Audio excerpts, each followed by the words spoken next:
Good evening, everyone. We gather here today to discuss a subject that is as old as humanity itself, yet remains one of the most pervasive and destructive forces in our personal and professional lives. It is a force that operates in the shadows of human interaction, often disguised as concern, masked as advice, or hidden behind a smile. We are talking, of course, about jealousy and envy. I want to begin by making a crucial distinction. Jealousy is the fear of losing something you already have, a relationship, a position, a status to a rival. Envy, on the other hand, is the resentment of another person's possession or success. It is the pain of wanting what someone else has. While distinct, they are fraternal twins born from the same dysfunctional parentage, a deep-seated sense of lack and insecurity. Today, we are not just going to define these terms. We are going to dissect the motivations of the envious heart, learn to recognize the often subtle patterns of their disruptive behavior, and most importantly, equip ourselves with the strategies necessary to guard our lives, our joy, and our peace against their insidious attacks. Because the hard truth is this: the world is filled with people who, unable to find happiness in their own garden, will stop at nothing to trample yours. Our central thesis for this lecture is a simple but profound one. Those who are driven by jealousy and envy often dislike it when you guard your life closely. Your peace is an affront to their chaos. Your closed doors are a barrier to their manipulation. To understand the enemy, we must first understand their battlefield. The battlefield is the heart. We often make the mistake of thinking that envious people act out of malice because they are inherently evil. While their actions can be malicious, the root cause is almost always a profound, unhealed hurt. Imagine a person with a leaky bucket. No matter how much water they pour into it, it will never be full. This is the internal state of a chronically envious person.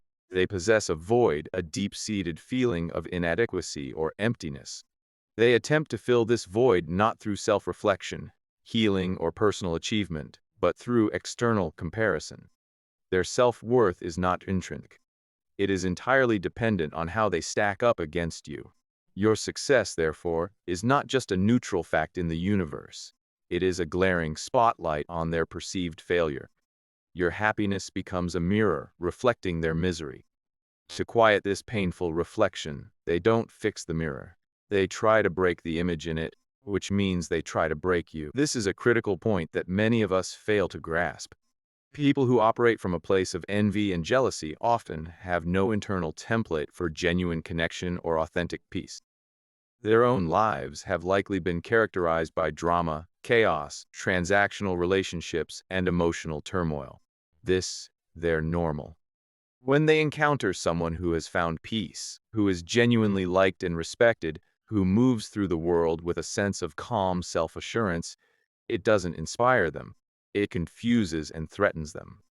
It's like showing a color to someone who has only ever seen in black and white. They cannot process it. They will try to interpret your peace through their lens of chaos.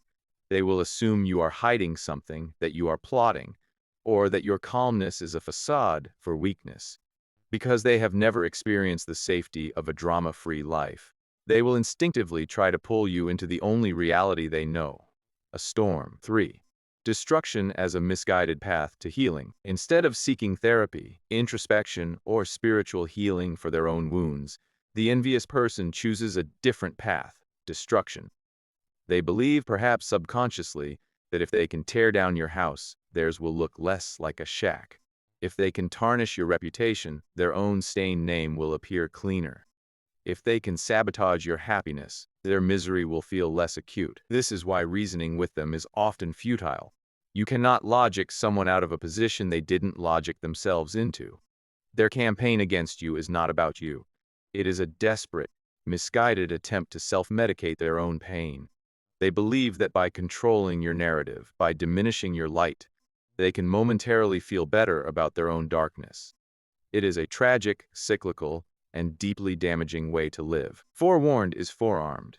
Envious people are rarely cartoon villains who twirl their mustaches and announce their ill intent. They are often charming, helpful, and deeply embedded in your life. Learning to recognize their patterns is the first line of defense. The subtle undermining, the concerned friend colleague. This is one of the most common and effective tactics. It comes wrapped in the guise of concern. Let's look at the example mentioned earlier.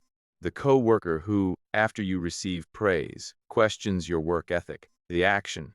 Wow, your name. The boss really loved that presentation. I'm so happy for you.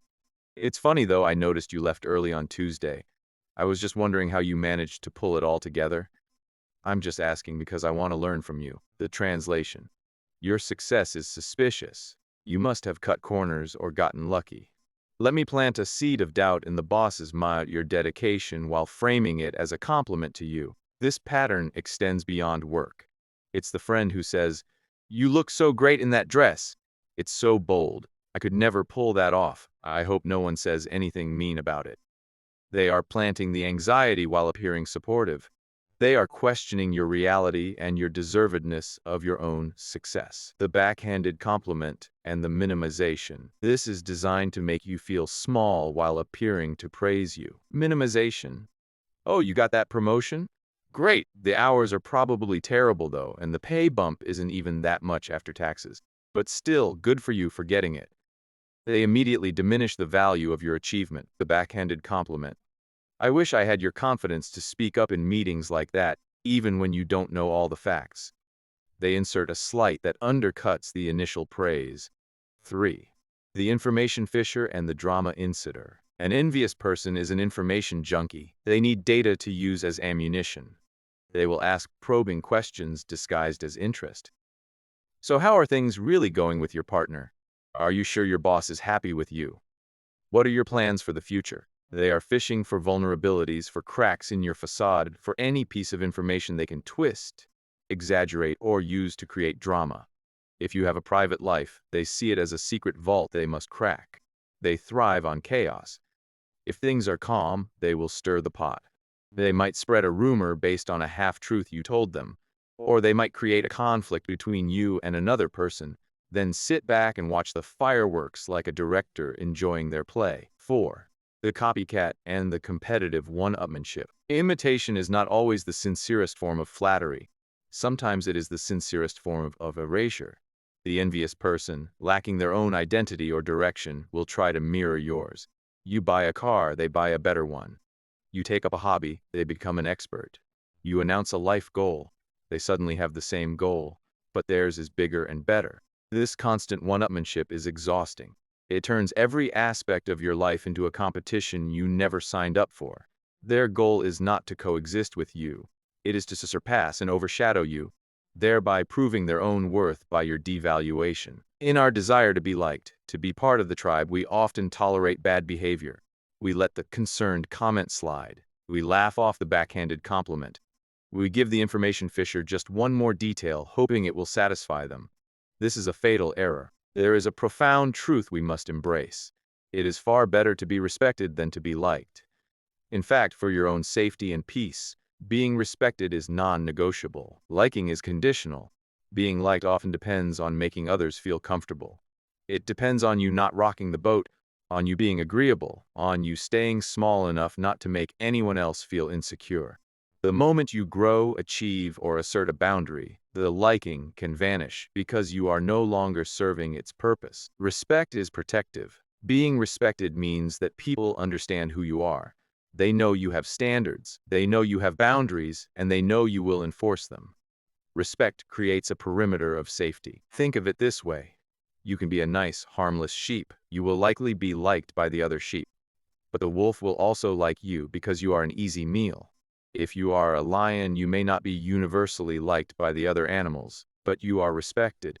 The wolf gives you a wide berth because he knows the cost of encroaching on your territory. When you prioritize respect over being liked, you stop making decisions based on how they will be received by the envious. You stop explaining your guarded life to people who are committed to misunderstanding you. You understand that their dislike is a small price to pay for your peace. Their frustration with your boundaries is a sign that your boundaries are working. Let's address a poignant and powerful example of envy as a dangerous, disruptive force. The phenomenon often referred to as the side chick epidemic. Now, I want to be clear that I am using this term not to shame women, but to analyze a specific behavioral pattern that illustrates our topic perfectly. This goes beyond simple infidelity. This is about individuals, and it can be men or women, who deliberately target people in committed, happy relationships. Their motivation is not just physical attraction. It is often a deep-seated envy of the relationship itself. The target, they see a happy couple, they see stability, commitment, and joy. These are things they likely lack in their own lives. The goal, instead of working to build their own happiness, they set out to destroy the existing one. There is a specific, perverse thrill in being the winner, in being chosen over the established partner. It's a zero-sum game. Their victory is not in creating a healthy relationship, but in dismantling one. The disruption. They bring chaos into the lives of everyone involved, the partner they are pursuing, the unsuspecting spouse or partner, and any children in the family unit. Their actions are a direct assault on someone else's guarded peace. They are trying to blow the doors off a home they were never invited to enter. This is envy in its most raw and destructive form. It is the inability to stand the sight of another's wholeness, so they seek to smash it into pieces they can pick through. It is a stark reminder that your happiness can be a magnet for those who wish to unhappy you. So, how do we live in a world with such people? How do we achieve success, find love, and build a peaceful life without becoming a constant target? The answer lies not in hiding your light, but in building an unbreachable fortress around it. 1. The art of the closed door. Information restriction. This is the most practical and immediate step you can take. You must learn to shut down conversations that are designed to extract information or create negativity. The shutdown. When a coworker asks, "So what did the boss really say in your one-on-one?" You can smile and say, "It was a productive meeting, thanks for asking." And then change the subject. You do not elaborate. You do not justify. You simply close the door. The gray rock method. For persistent information seekers, become a gray rock. Be uninteresting, unresponsive, and dull. Give one-word answers. Offer no emotional hooks. When they try to stir up drama, respond with boredom. Eventually, they will move on to someone who provides the emotional reaction they crave. 2. The power of the immediate boundary. Don't let things slide. We mentioned this earlier, but it bears repeating. The moment you recognize toxic, jealous, or envious behavior, you must address it. You don't have to be aggressive, but you must be clear. If a friend makes a backhanded compliment, look them in the eye and say, "That comment felt a little off. What did you mean by that?" Force them to explain their subtle dig. Most will backpedal immediately, and they will think twice before trying it again. If a colleague questions your work ethic, address it head-on in a professional setting. "I heard you were asking about my hours last week. My work speaks for itself, and my time management is my own. If you have concerns about my contributions, please address them with me directly or bring them to our manager." By not letting things slide, you establish a reputation. People learn that you are not a doormat. They learn that pettiness and manipulation have consequences, even if that consequence is simply the embarrassment of being called out. 3. Strengthening your internal compass. Don't let them make you doubt yourself. This is the internal battle. The goal of the envious person is to destabilize you, to make you second-guess your reality, and to feel discontent about your own achievements. Know your truth. When they minimize your promotion, you must internally affirm its value. No, they are wrong. This promotion is a significant achievement that I earned. Cultivate gratitude. The strongest antidote to the poison of envy from others is a robust practice of gratitude in yourself. When you are genuinely thankful for your life, your partner, your job, and your peace, the attempts of others to make you feel discontent will slide off you like water off a duck's back. Their dissatisfaction with your life cannot penetrate your satisfaction with it. Curate your circle ruthlessly. You are the average of the 5 people you spend the most time with. If you have people in your inner circle who consistently display envy or jealousy, you must be willing to love them from a distance. It is better to have a small, loyal, and genuinely happy for you tribe than a large circle filled with people who are secretly, or not so secretly, waiting for you to fail. Friendship is not a lifetime contract. People change or they reveal who they truly are. Believe them the first time. My friends, navigating a world with jealousy and envy is not about becoming paranoid or cynical. It is about becoming wise. It is about understanding the motivations of the human heart, both the beautiful and the broken. We have learned that the envious act not from a place of power, but from a place of profound hurt. Their chaos is a reflection of their internal disorder. We have learned to recognize their patterns. The subtle undermining, the backhanded compliments, the fishing for information. We have understood that our peace is their provocation, and our guarded life is their greatest frustration. We have embraced the difficult truth that it is better to be respected than liked, because respect builds walls that liking cannot. And we have armed ourselves with the tools to build our own fortress, the closed door, the immediate boundary, the unshakable internal compass, and the ruthlessly curated circle. So, as you leave here today, I charge you with this. Do not dim your light to make others comfortable. Do not shrink your success to fit into someone else's limited perspective. Build your life with intention, guard your joy with vigilance, and protect your peace with the ferocity it deserves. Let the envious rage against your closed doors. Let them be frustrated by your silence. Let them be confused by your contentment. Your life is not a public park for anyone to wander through and litter with their drama. It is your private garden. Tend to it. Water it, protect it, and absolutely refuse, to let anyone steal the harvest of your joy.